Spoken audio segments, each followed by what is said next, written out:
How's it going, you guys? In this video I want to kind of briefly talk a little bit about some of the ridiculous complaints that I sometimes run into on supplement reviews on Amazon. And in particular, we're going to talk a little bit about herb reviews on freaking Amazon.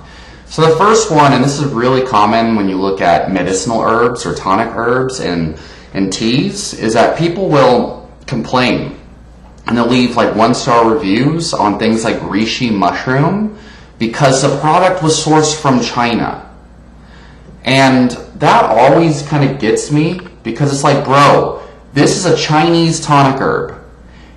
You want that herb to be sourced from China. The reason why is because most of these herbs, they are natively cultivated in China or around China or in Asia. The best teas, for example, and when I say tea, I'm talking about green tea, black tea, and specifically green tea, oolong, and to a certain degree white tea. The best green teas especially are sourced from freaking China or Japan. And so when you complain that a product that was originally cultivated and sourced and popularized and created in China, and you complain that it was, oh God, this supplement is sourced from China, you kind of sound pretty damn ignorant. It's hilarious. And I see this on things like reishi and cordyceps on Amazon. And they're from like companies that I don't really even buy from, that I'm just browsing it. It's just crazy to me. Let's see. So, I mean, obviously, if you have done a little bit of studying on Chinese tonic herbs or on teas or on, product quality, what you find is something being sourced from China does not always mean that it's like a subpar product or it's low quality, especially when we're talking about medicinal herbs.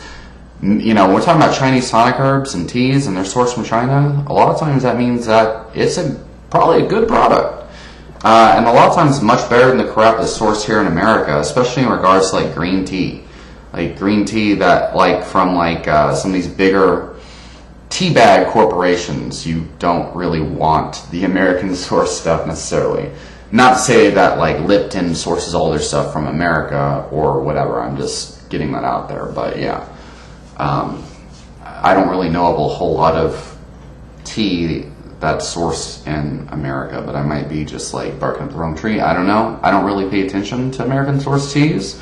I pay mostly attention to high quality shit. So let's see, what else? The next one, and I see this quite often, is so California, they have these weird regulations on supplements where any like potential, like possible small tiny amount of like lead or something that's done in the production process, or like let's say you're taking a herbal supplement that contains a polyphenol that has shown in some kind of mechanistic study where it's done in like a test tube setting that might influence hormones like Dong Quai or something like that, or maca root maybe. In the state of California, it is required to put on the label like Proposition 65 or something like that. Forgive me if I'm not getting a number right, but this product has been shown to potentially cause harmful birth side effects or birth defects, blah, blah, blah. And so 9 times out of 10, like the chances of that actually having a significant side effect for actual birth defects or birth harm is very, very low. And a lot of people that aren't, like men, for example, or women that are not even trying to have a baby, they might be taking, like Dong Quai to try to balance their hormones, because usually a lot of functional medicine doctors will do such a thing. And they'll see that on like the supplement label and they'll freak out like it's some kind, or not even birth defects, but like cancer, like, Proposition 60 whatever, in the state of California, this supplement has shown or contains compounds that might potentially increase the risk of cancer or something like that. It's really funny to me that some kind of governing body will put that on the label of a supplement But at the same time, much of these governing bodies insist that these supplements don't even contain like some kind of noticeable physiological effect that can have any influence on cancer whatsoever. You know, like usually in mainstream medicine, these herbs and supplements and things are looked at as not powerful enough to like influence whether you get cancer or not. But then they'll slap a label on it saying it might potentially increase your risk of cancer or cause cancer or something like that. And it just doesn't make any sense. But the main thing here is 9 times out of 10, this little warning on the label is not something that you should really worry too much about. Now, in regards to like birth defects and things, like look, everyone needs to research compounds extensively or supplements extensively before you even like look at an Amazon listing in general to buy it.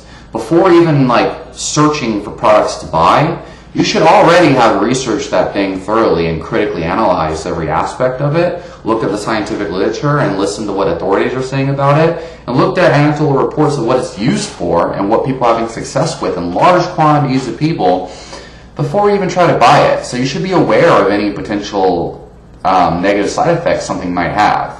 You shouldn't need to see like a little warning on the label after you've already purchased a product. It doesn't make any sense. But then if you do see that warning, just because something has a warning by the state of California doesn't really mean that it's actually going to do what it says it might possibly do. Like, I don't even know why that's like a precautionary measure, because in most studies on some of these things, whatever compounds in question generally wouldn't actually play out to cause that in humans, or it hasn't been shown to cause that in human trials. There's just mechanistic data or something done in rats. And there's a whole lot of pharmaceutical compounds and food products and like cereal and sugary products and vegetable oil products and margarines that can cause the same exact problems but to a more significant degree. But you don't even see these precautionary labels on those products, no, because they're subsidized by the government. Instead, you're going to find the American Heart Association approved label on it. This is heart healthy because it doesn't increase your cholesterol, but it increases your blood sugar through the roof, or can oxidize in the body and damage arterial wall and cause heart disease or contribute to heart disease. But no, it gets the approval label because it makes these giant corporations money. But these little family-owned supplements and herbs and things, they get a precautionary label, and they're not regulated by the FDA other than that. So, yeah, look, could take those things into consideration, but don't just, oh shit, like I might die of cancer if I take this passion flower supplement, like dried passion flower in a capsule. It might cause reproductive harm. Like, you should think critically about it. You should do some research and see what people are saying. 9 times out of 10, what you'll find is it's just a precautionary measure that was proposed by the government, and most people don't really see that as, something super legitimate. But it's up to the individual to make their own decision. But I don't think it governs like a fight or flight response where you're like, oh my god, I've been wronged. Like, no, it's not really something that's ever been that significant outside of that one California type of law. And generally, and even like, like if there's a potential for lead in a certain, like fish, for example, has so much mercury that's, first of all, even that is questionable as to whether it's going to produce so much harm, especially with the selenium content in most of the high mercury fish. But that's more of a caution for concern than some of these herbs and supplements that have that label on it. But anyway, I'm not saying that you should completely disregard it. I'm just saying you shouldn't like freak out because of it. But I'm sure most people who need to hear this probably are not going to watch this video on it. But it just kind of irks me a little bit, and it just reeks of someone who hasn't studied this, or maybe just in general as a part of their personality lack critical thinking. Because I would think someone who generally emphasizes critical thinking in most aspects of their life would think a little bit about it and be like, like, interesting, why is this even allowed for sale if it's so harmful? Do some Google searching and then realize, maybe it's not cause for that much concern, but maybe I shouldn't take this if I'm pregnant, or if I am at risk of cancer, if I have cancer, maybe I shouldn't take it, right? you know. But yeah, so anyway, definitely take these things into consideration, but don't freak out about it. And yeah, if you get herbs and supplements from China and they are Chinese tonic herbs or teas that were originally cultivated in China, yeah, it's freaking sourced from China. Okay? Racist bastard. Like, really. You want Chinese tonic herbs, right? You want Chinese sourced tea. Those are the highest quality. Seriously. You know, but not all tea and stuff sourced from China is high quality, but it's not an indication of low quality. So leave your question and comments down below, and I'll talk to you all next time.